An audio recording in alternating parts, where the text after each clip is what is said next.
Hi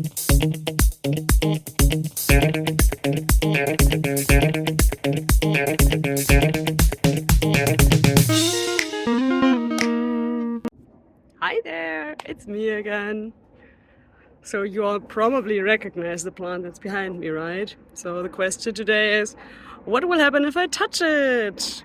Although that one is too easy, right? So let's look at another question that might be a little bit more interesting.